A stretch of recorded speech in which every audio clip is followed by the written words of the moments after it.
Duda on his birthday with the white pieces to take this to Armageddon.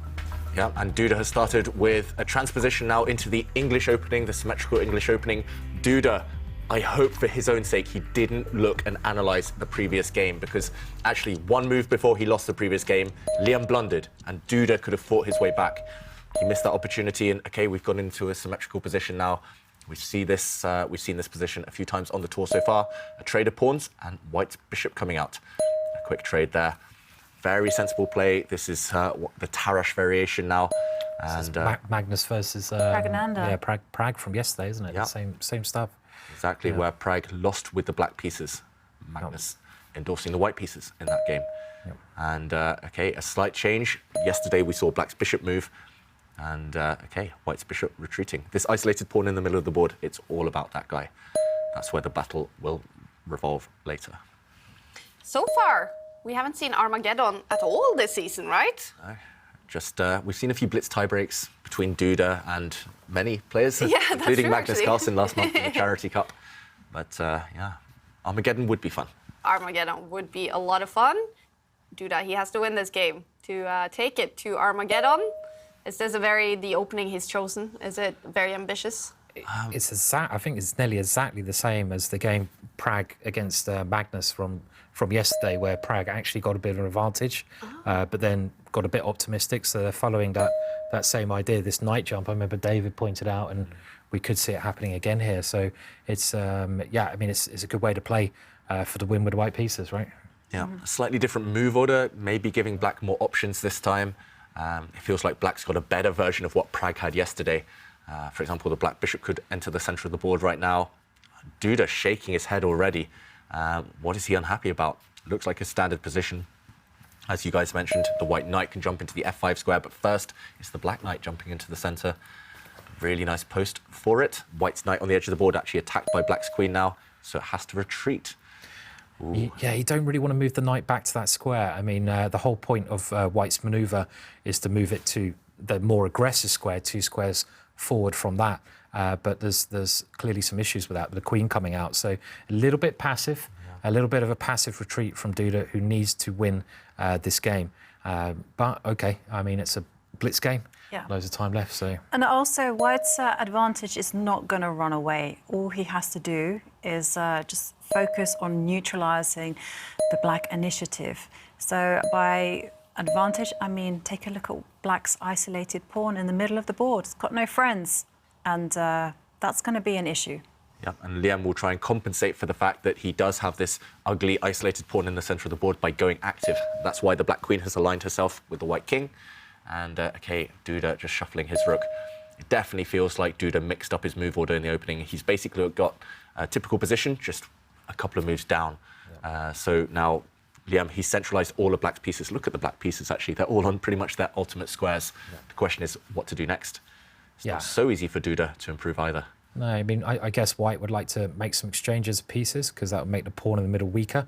So if you can go about doing that, get rid of some of black's dangerous pieces, that would be great. But black's pieces are dangerous. I mean, he'd love a light square bishop. OK, he's making some progress over there. But there might even be some attacking possibilities that black can use a bit later on in this position. Well, usually, whenever I've played this type of position and kind of made a little bit of a mess of it, you know, I've just tried to react to whatever black does. Yep. And, you know, I don't necessarily make any committal moves, just simply keep on making small little moves like Duda's just played. Yeah. And this is a very typical idea now, bringing the bishop back here, clearing it out the way. In some ways now, sometimes you can bring the black queen to where that bishop was placed to get it on that double power diagonal, create some threats. But the isolate pawn's still there. I mean, just got to try to find a good plan here for Duda to make some piece exchanges. I can't see how that's easy to do at the moment, David. Yeah. Any ideas? I think, I was about to say, maybe the only way to trade pieces is to plant the knight in the centre of the board, and that's what Duda is going for. If knights disappear, bishops disappear, queens disappear, then black's weakness in the centre of the board, that isolated pawn in the middle for black, will count. So Duda knows exactly what he wants long-term, but short-term, maybe some threats against white's king. I wouldn't be surprised at some point if we do see that idea, Simon, not right now, but black's queen swinging across, lining itself with lining the black queen and bishop up together. on the same diagonal. First, a knight trade offered, but on black's terms. This black knight, if you don't capture it now, maybe it will jump in towards the left side of the board. Some weaknesses there for white. I really don't like what Duda's done with the pawn structure on the left side of the board. That's normally what we're told not to do. Again, we saw Prag do this as well. I mean, this is one of the mistakes that maybe Prag made against Magnus Carlsen. He actually did the same advance with the same B pawn, leaving the same square weak. And that knight that's just moved can jump next to the white pawn, which is now a hold. So it's strange that this advance is very common, but it's often a mistake, David, just weakening squares. Yeah, I think it's just human nature. You think, OK, pawns further forward are always better, but you do leave weaknesses behind. And that's why Duda's paused right now, down on the clock, under 3 minutes, because you have to trade a set of knights, which he wanted, but he's activated black's bishop in the process. Black's bishop now on a great square, black's knight also on a great square. OK, nice move, though, there by Duda, improving the white queen. It's also getting ready to drop the knight back as well. Oh, I was getting carried away with some knight move there, but I don't think it works. I'm always trying to keep an eye out for any attacking possibilities here, but this is a much more sensible move. Yeah, Liem is quite good in these types of scenarios where he can just kind of keep these one-move ideas here and there, stop the opponent's plans. He's very good at stopping his opponents from playing. And this last queen move by black lines up the queen and the black bishop on the same diagonal, pinning white's knight and putting some pressure there. So some tricks on the central lines. The black rook's perfectly placed. Duda has to be really careful he doesn't fall for one of those tricks. He's playing very slowly, Duda. 2.5 minutes now. Yeah, but the problem with this type of position when you're playing with the white pieces and against the isolated pawn is that you have to be always mindful of all of black's tricks, because you make one wrong move and that's it, you're busted. So, I mean, a move that I would be thinking about, if it didn't lose on the spot, is actually just nudging the rook, the C1 rook, one square forward, just to overprotect the queen. Yeah, I can tell you've played these positions before, Ivanka, because that's the first move that came to my mind as well. Duda, I think, has much less experience in this type of position. And, OK, he's going active with his queen. That cost him a lot of time, though. He's 1.5 minutes down on the clock. That's a significant time disadvantage. And where's that white queen going? It's not 100% clear. Maybe just stopping the black rook from challenging for the open file. But this is the type of thing you allow. Black's knight jumping in, attacking one of the white rooks. And coming to that square we mentioned. It's coming to that beautiful square, and it's there. This is the one we mentioned, that if white hadn't moved the B pawn, this would never have been an issue. So, OK, but, you know, now you can get rid of the bishop. You can start making exchanges if you want as black. But why would you exchange off that knight at this position? You wouldn't do it quite yet. So just keep improving position. But hang on a second. Liem only needs... He only needs a draw. But that knight is just too good to exchange for the bishop, I think, at the moment. The black knight. Yep. Keep the black knight there. White can never get rid of the black knight now. Oh, and Duda, I don't know, sounding the treat. It's not great. Doesn't make a great impression. Keeping pieces on, though, that's what he's got to do. He's got to keep as many pieces on the board and keep chances alive. It's a blitz game.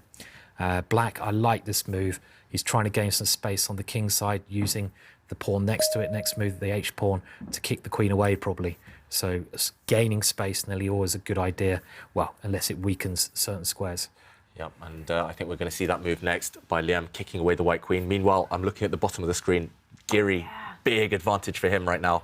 Can he put it in the back of the net, though? He's messed up a lot of chances when he's got a big advantage. So, yes. It's looking very, very good for Giri, but not over yet in that game. Meanwhile, the white queen kicked back to a starting square. This one is looking like Liem's doing very well, but the question is, what next? One beautiful knight for black isn't quite enough yet to turn the game on in his favour. OK, the black queen switching sides, maybe focusing her attention now on the queen side. Maybe black wants to move a pawn on the queen side just to try to get some chances to open things up over on that area. And Duda's just sort of shuffling around at the moment. There's not really much more he can do. Yeah, you know, his position has just got worse. But he's. But I mean, even if Liem were not to make a single active move here, and speaking about an active move, you know, retreating the bishop, clearing the line for the rook, what is Duda's plan? I think he's got to try, I don't know, moving the knight, swapping the bishops and trying to gang up on that pawn, but it doesn't seem like it's gonna work greatly. OK, well, Liem's now moved that knight away from his great square, maybe just going to keep going backwards and forwards even, and he has. Oh, He only needs a draw, Only needs a Liem, draw. in this one to win the match. And that's the second time we've seen this position, so Duda cannot repeat moves. Now, okay, black challenging for the open file. Duda put his rook on a worse square just because he has to play for the win. So that's interesting. Liem is going to try and bully him with a thought of a draw in order to worsen the white position. And, okay, a trade of rooks, it's not clear who that would help. It's still not clear what their plans are. Or another move. I mean, it's so strange moving both your rooks away from the open file. It seems very, very unnatural, that. Yeah, but he does have an idea. White maybe wants to push pawns on that side. Yeah. It feels like Duda definitely trying to worsen his position, but in order to keep the pieces on the board. the good thing about Duda's position, which is always the good thing, is that white knight, and we haven't really talked about it in the centre of the board. I remember Spassky said it was not the isolated pawn which is the problem, it's the square in front of it, because you can never attack that square. So that white knight can never be budged, and you know, it really does make a bit of cement in the middle for white to sort of move around and try some ideas around. And in the other game, yeah, David, the bar all the way over to Mamdiaro's side. Complete turnaround, Giri lost control again. He does this, he's doing it all the time, isn't he? Yeah, just unbelievable. Lack of a killer instinct for Giri. He's had many opportunities in this tournament so far, but just putting the finishing touches on, it's deserted him completely. Yeah. And Mamadjarov with a golden opportunity to take that match. But I see Mamadiarov has, he made a move now with 13 seconds on the clock. Giri, more than a minute on the clock. That means the position is just wild. Yeah. And talking about wild, well, looking at the clock times, this position is going to get crazy because both players, you know, don't have much time and they're just manoeuvring, and it's so tense. Yeah, incredibly tense. This one, I mean, nothing much has changed over the last 5-10 moves, but it will come down to a bit of a time scramble. Maybe Duda's best shot here is to just maneuver around forever, gain a time advantage, and then take a big risk. Meanwhile, it does look like Shaq has found the winning move with only a few seconds left on his clock. Giri struggling for his life. Ooh, OK, this game, though, still Black's rook coming in now. Liem doing well, but do you think he's going to get it? Do you think he's going to get the draw? No, well, I do think Liem is going to get the draw. His position looks to me a little like it's overwhelming. But, OK, this is a great idea, doubling rooks on the C-line. And once again, there's no active plan for Duda. Everything has a consequence. But he's still got that knight in the middle, and he's got his rooks on a better square. He's got his bishop on a better square. You know, those white rooks were very badly placed. And Ooh, what happens on the bar? Wow, maybe there was a trick in the position. It wasn't entirely clear why the valuation bar reacted so much. No. It still looks completely level to me, or at least balanced chances. And, OK, Black's queen placed herself on a bit of an odd square in the centre of the board. Eyed up by the white bishop, but no way for the white knight to jump out of the way safely right now. White's bishop is undefended, so I'm expecting Duda to move it or protect it. Such a tense game. I mean, not much is really happening, but they're just getting shorter of time. 30 seconds. We have a result in the other game. We have a result. Oh, and it's another devastating loss for Anish Giri. Losing here, game 2 means he loses the match. Great win for Shakhriyar Mamadiarov, our favorite entertainer. He has pulled off a great win in the second Blitz game to win the match. Yeah. And meanwhile, no progress at all in this game. The queens are just moving back and forth. Duda is completely at a loss for a plan. He has made zero progress. And likewise, Liem just bringing the queen back and forth, and finally the white pawn commits and kicks away the black knight, but that weakens white's position. OK, Duda, he had to do it at some point. He's just playing on Liem's nerves now. The black knight will retreat. I quite like this. I mean, if you go rook d2, which he's played, now, at last, he's ready to move that knight, unleash the bishop. So it does seem like Duda's finding some harmony in his position here. He's got his pieces to pretty decent squares now. Yeah, I'm surprised Liem kind of took his knight away from that square we were praising so much earlier. I think maybe he's regretting that, and will try and rearrange for the black knight to get to an active square.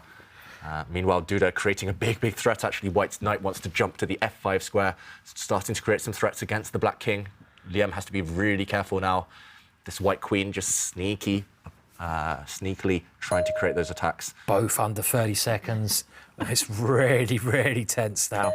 And well, He's going for the attack with F4 as well. He's definitely committing. And the idea is still in the air. You know, now the white knight can jump to the F5 square, but he's pushed the pawn.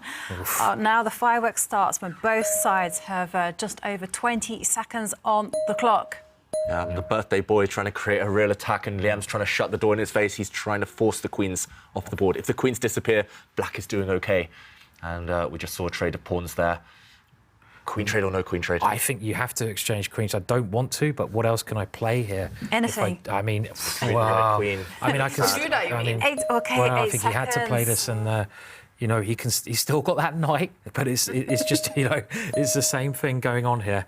They have to manoeuvre about. But now this endgame kind of, it feels like black is OK. Black's certainly OK. I mean, I think it's just really been equal most of the way through, pretty much, this game. 7 seconds. That knight also coming back to one of the good squares, the bishop stepping out the way of a knight jump, and here it comes. It coming back to it's gone all the way around the board, hasn't it, that knight? But it's going to find its home again, and white making some exchanges. Very tense. Very tense, and black's rooks are getting active. And all black needs to do is to bring the black king into the game, and I think he will be safe. Oh, the position repeats itself once there. Duda can't take the draw, though. Look at the white rooks. They are such sad pieces, and the black knight is coming in for the kill, going for some pawns. And everything is pointing towards E3 pawn. It falls off the board. OK, still a lot of danger for the black king. Looking very good now for Liem Lido. He has won a pawn. His piece is very nicely centralised. The only slight danger is the black king. If white can somehow get the other rook around to attack that king, but it seems very safe, the black king at the moment. OK, here comes the rook, but where's it going?